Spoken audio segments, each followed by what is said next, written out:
meus queridos, tudo bom com vocês? Bem-vindos à nossa aula de Geografia. Estamos na aula do 8º ano, a aula de número 29. Eu sou a professora Flaviane e não deixem de ter em mãos os materiais para vocês fazerem as anotações ao longo da aula, né? Caderno, caneta, lápis, borracha, glitter, purpurina, para vocês marcarem o que seja, né? Não deixem de ter esses materiais para que vocês façam essas anotações, vai ajudá-los a responder as atividades e também a fixar melhor o conteúdo, né? Esse exercício de vocês ouvirem, escreverem, isso ajuda na fixação, né? Na melhor compreensão do conteúdo, pelo menos comigo ajuda. Então, façam isso, testem, tentem também e vamos começar a nossa aula então. Hoje a gente vai conversar um pouco sobre a formação social e territorial do continente africano. Nas aulas anteriores a gente viu esse mesmo tema, porém, né, relacionado ao continente americano. Agora nós vamos passar aqui para o nosso continente vizinho, que é o continente africano. Então, qual é o nosso objetivo? Analisar a formação social e territorial da África. Então, o continente africano, só contextualizando, colocando ele, né, numa localização aqui, o continente está localizado, né, ao sul da Europa e a sudoeste da Península Arábica. A África é o terceiro maior continente em extensão territorial, então, em tamanho, né, é o terceiro maior dentre os continentes. Grande parte das suas terras está situada entre os trópicos de Câncer e de Capricórnio. O território ele é banhado pelo Oceano Atlântico a oeste, pelo Oceano Índico a leste, pelo Mar Mediterrâneo ao norte e pelo Mar Vermelho a noroeste. Então, são essas, né, as fronteiras ali, tamanho, localização, fronteiras do continente, né, do território africano como um todo. Então, aqui, né, a localização geográfica, a sua extensão latitudinal e longitudinal aqui, as suas fronteiras, ó, e aqui faz, né, fronteira aqui com a Ásia e a Europa ali também. E os oceanos aqui, Índico, Atlântico, o Mar Mediterrâneo e o Mar Vermelho aqui. Sua formação histórica. A história da África, né, geograficamente falando ali, teve início com a divisão do supercontinente Pangeia. Vocês lembram que o nosso mundo, né, o nosso globo, antes os continentes eles eram unidos em uma massa só, mas com o movimento das placas tectônicas, né, no assoalho ali oceânico, houveram, né, rupturas até chegarmos à forma que temos hoje. Então, a África, né, a configuração atual, teve início a partir da divisão, né, desse primeiro continente, a Pangeia, há 300 milhões de anos atrás. Esse supercontinente deu origem a dois blocos, Laurásia, que era então América do Norte e Eurásia, né? E depois Gondwana, que seria a América do Sul, África, Índia, Austrália e as ilhas do Pacífico do Sul. A semelhança entre o Brasil e o continente africano começou então a partir desse episódio. Existem similaridades, né, que são encontradas nas formações rochosas, nos fósseis dos animais, né, que foram encontrados desde então e nos rastros de vegetação. O recorte litorâneo dos locais também chama a atenção porque é um encaixe como se fosse um quebra-cabeça. Aqui, ó, né? Nós conseguimos encaixar o território sul-americano aqui no continente africano, exatamente como se fosse um quebra-cabeça. Então, a Pangeia aqui, ó, né, se desdobrou e hoje teve outros desdobramentos depois disso, mas a configuração atual é essa, né? E nós temos similaridades. A costa brasileira tem similaridade com esse lado da costa aqui africana. Charles Darwin, né? Ele foi o primeiro cientista a sugerir que a África, né, na África, surgiram os primeiros humanos. Então, os indícios, né, de que a civilização mundial, né, todas as pessoas, né, que fazem hoje parte do mundo, né, então, o primeiro ancestral ali, há indícios de que surgiu na África. Descobertas científicas atestam, né, a presença do Homo sapiens, que hoje, né, é a espécie humana no continente há mais de 100 mil anos. Mas antes, né, de chegar a essa conclusão, foram realizados estudos. Dentre esses estudos, um anatomista chamado Raymond Dart, no ano de 1924, ele se destacou por identificar uma nova espécie de hominídeo, né, que é uma classificação anterior ainda, até chegarmos ao homem, hoje, né, a gente teve algumas classificações, dentre elas o hominídeo, que foi esse Australopithecus africanus. Provavelmente, né, era assim, ó, bem parecido com um símio, né, um macaco. O que nós temos, né, um ancestral em comum com o macaco. O que nos difere dos macacos, né, obviamente a nossa aparência hoje em dia, mas foi a nossa capacidade cognitiva, isso que nos fez evoluir, né, diferentemente dos símios, ali, dos macacos, dos chimpanzés, ali, que continuaram, que, né, não tiveram essa evolução como os homens tiveram. Então, nós não somos descendentes dos macacos, nós temos um ancestral em comum, mas ali se divide essas evoluções. Os hominídeos ancestrais, né, que são os ancestrais dos homens, juntamente com os primatas, né, que originaram os macacos, eles têm um ancestral em comum, né, de acordo com a teoria da evolução. O gênero do hominídeo, que deu origem ao homem, o Australopithecus, se dividiu em espécies, né, como Australopithecus africanus, Anamnesis e Afarensis. Esse aqui é o Afarensis, ó. Essa questão da pelagem aqui, né, existe por quê? Pela proteção térmica e proteção contra insetos, contra animais. Como a gente foi evoluindo, foi se descobrindo a pele do animal, né, foi se usando para proteger o corpo e tudo mais, foi se perdendo, né, isso. Então, conforme existe evolução nas espécies, o que não é utilizado é perdido, é deixado para trás. A natureza é sábia, então ela vai deixando para trás aquilo que não é utilizado para que a gente evolua mais forte, né, mais inteligente. Na espécie Australopithecus afarensis, a gente tem o fóssil da Lucy, né, que é uma grande descoberta realizada ali por Ivens Coppens no ano de 1974 na Etiópia, né, na África. A Lucy, por muito tempo, ela levou o título ali de mãe da humanidade. Porém, né, hoje ela já não é vista como um ancestral direto do homem, mas como uma prima distante. Então, como na época ela foi o fóssil mais antigo encontrado e existia similaridades, né, com os humanos atuais, eles imaginaram que a Lucy era a mãe da humanidade, que dela descendiam todos os habitantes hoje do planeta, mas não, né, foi descoberto que não. Então, provavelmente ela tinha essa aparência aqui. Talvez você já tenha ouvido falar, já tenha visto sobre isso. E essa é a Lucy. Então, aqui, ó, a partir dos crânios, ó, a evolução, ó, aqui somos nós, né? Como nós somos parecidos, ó, Homo sapiens é o que é mais próximo de hoje em dia. Então, daqui nós voltamos na história. Aqui, ó, de 7 a 6 milhões de anos, aqui 2 milhões de anos, 1 milhão, 50 mil anos e 30 a 10 mil anos. Então, a evolução no nosso crânio, ó. Dá pra ver o nariz aqui, ó, toda a evolução do que a evolução humana aqui dentro, né, nessa imagem aqui.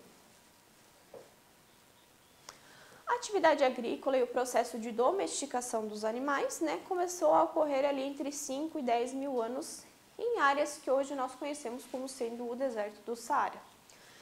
Mas como isso, né, cultivo de animal e cultivo, né, essa domesticação e atividade agrícola no deserto do Saara?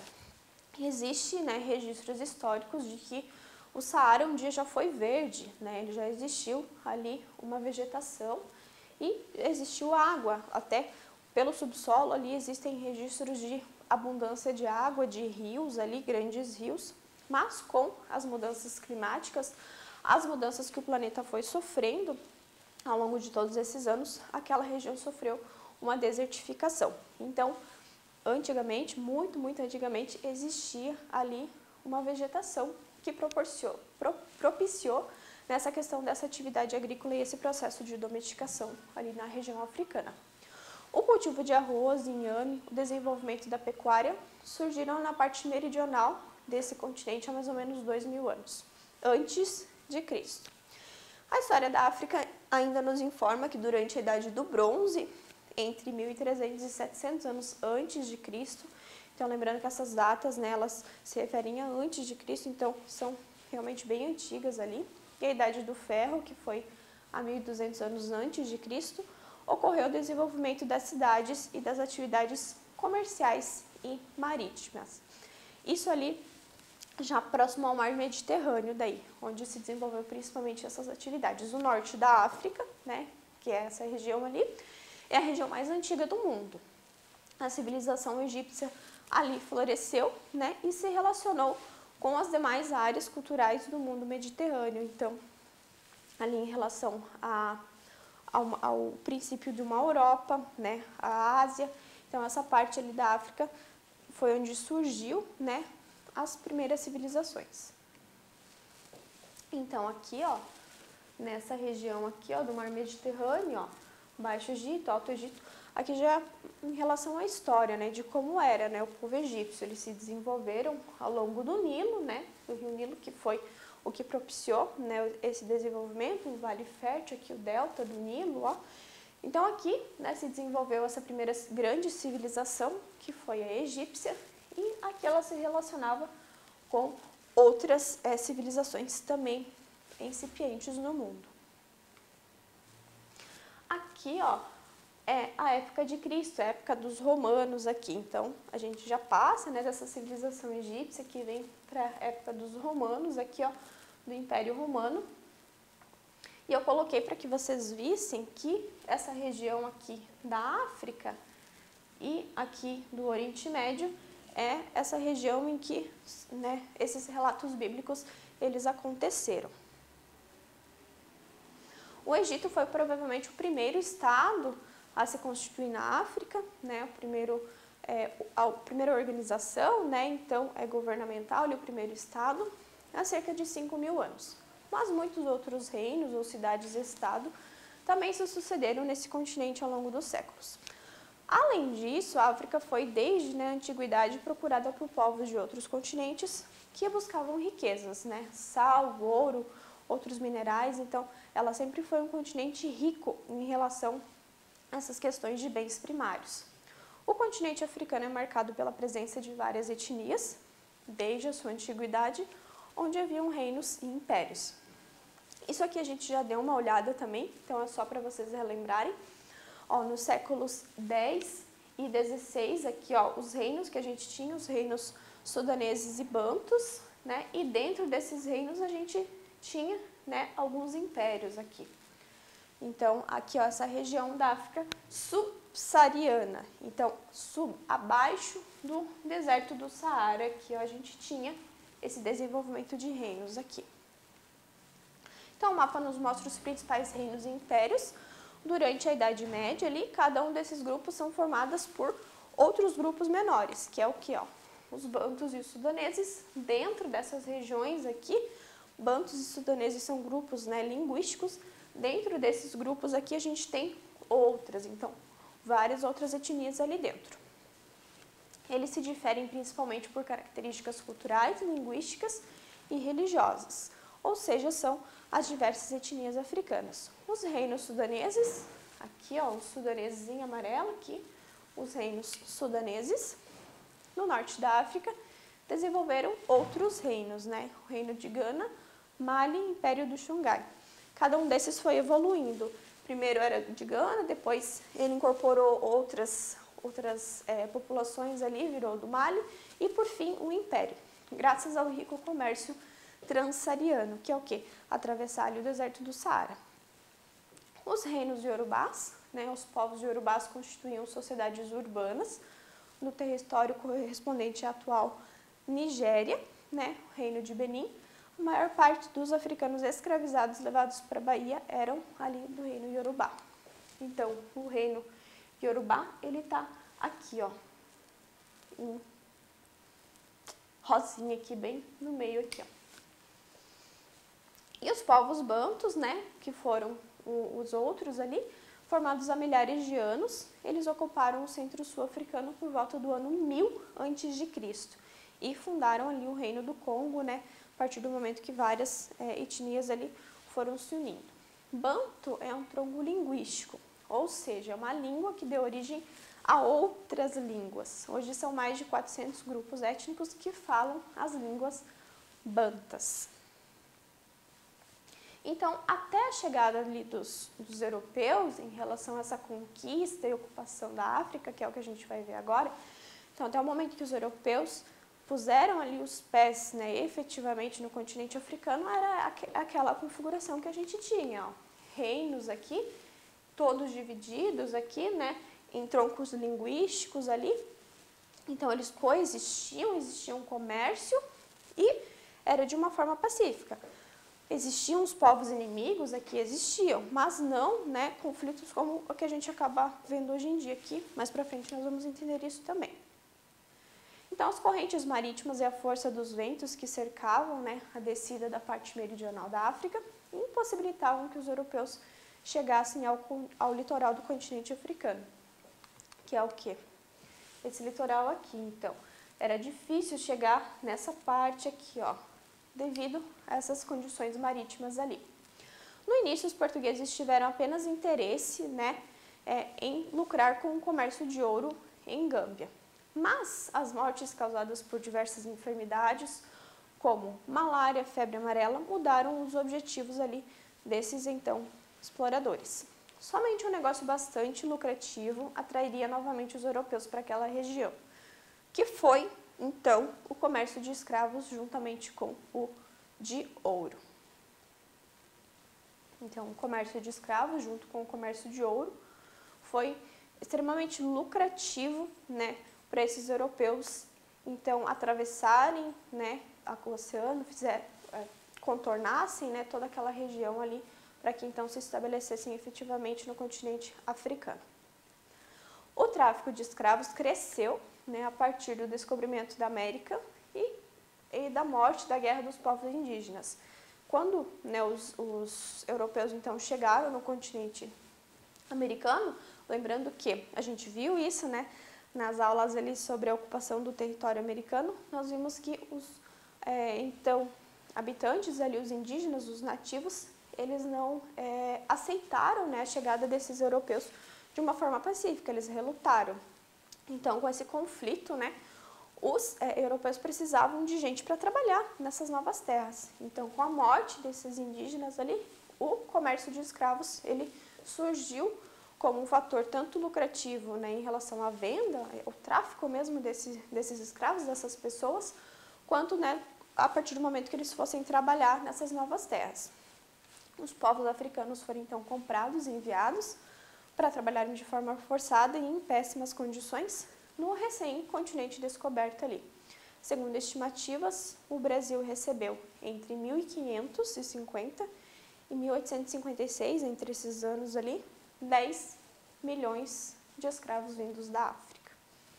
Então, principalmente nessa região aqui, ó, da África, ó, o tamanho da flecha é o tamanho do contingente de escravos. Quanto maior aqui, né, maior o número de escravos enviados para determinadas regiões. Então, o Brasil aqui, ó, foi o que acabou mais recebendo esse contingente de escravos. A história da África ainda contou com o imperialismo europeu durante o século XIX. Os colonizadores chegaram a dominar até 90% do território, né, africano. Esse domínio tinha o objetivo de explorar as riquezas naturais ali do continente, além de perpetuar o seu poder, né, o poder ali europeu naquele continente, através dos franceses, alemães e ingleses por aquela região. A Conferência de Berlim repartiu, então, a África entre potências europeias. Então, aqui a gente passa, né, dessa questão do tráfico de escravos, ele se encerra, né, dentro desse período, mas os europeus não deixaram de dominar o continente. Eles encontraram outra forma de continuar ganhando em cima do continente africano, que foi através, então, da exploração desses recursos e da Conferência de Berlim. O evento tinha a proposta de manter o comércio e, ao mesmo tempo, que dava fim ao tráfico. participaram da conferência 13 países, mas nenhum país africano foi convidado. Aconteceu a repartição do país, ali a divisão, e nenhum país africano foi convidado a participar.